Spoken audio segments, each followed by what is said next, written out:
Greetings, I'm Kathy Green with Christian News and Interviews.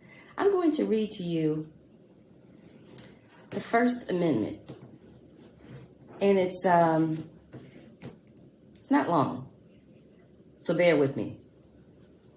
This is the First Amendment. Congress shall make no law respecting an establishment of religion or prohibiting the free exercise thereof, or abridging the freedom of speech, or of the press, or the right of the people peaceably to assemble and to petition the government for a redress of grievances. So the part that I'd like to concentrate on is freedom of speech. Now, you are aware that freedom of speech has its limitations. So, for example, you've heard this.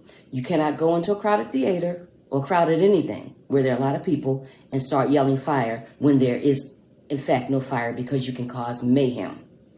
But that aside, as a rule, in a free country such as the United States of America, you do have the freedom of speech. That means that you have the freedom of your opinion.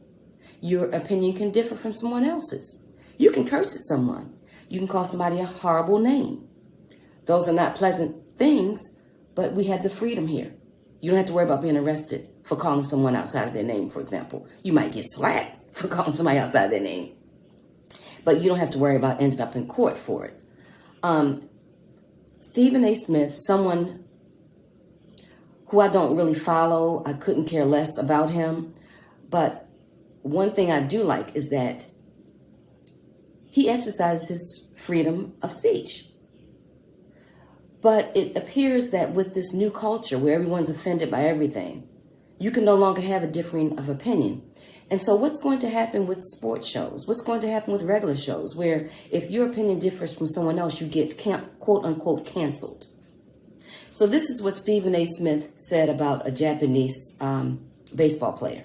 He said, "I don't think it helps that the number one face is a dude that needs an interpreter. So you can understand what the hell he's saying."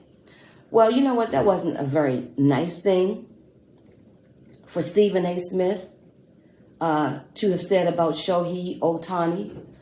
And forgive me if I mispronounce Shohei's name, but I think it's pronounced Shohei Ohtani. That was not a polite thing to say, but in a world where we have freedom of speech, he certainly had the right to say it. And he certainly had the right to have a differing of opinion. Yet, people started to scream and shout and fall out. And so here's Stephen A. Smith's apology. "Let me apologize right now. As I'm watching things unfold, let me say that I never intended to offend any community, particularly the Asian American community, and especially Shohei Ohtani himself. As an African American keenly aware of the damage stereotyping has done to many in this country, it should have elevated my sensitivities even more. Based on my words, I failed in that regard, and it's on me and me alone. Ohtani is one of the brightest stars in all of sports." Heaven knows who wrote this for Stephen. Stephen did not write this, okay? "He's making a difference as it pertains to inclusiveness and leadership. I should have embraced that in my comments. Instead, I screwed up." Wow, this sounds like a script.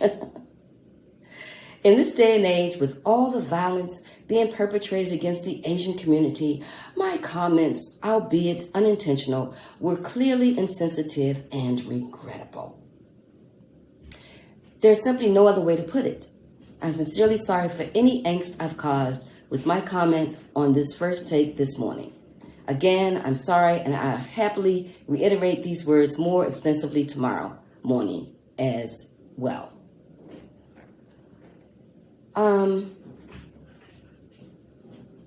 And so there we have it. What do you think? Do we have freedom of speech or don't we? Answer below.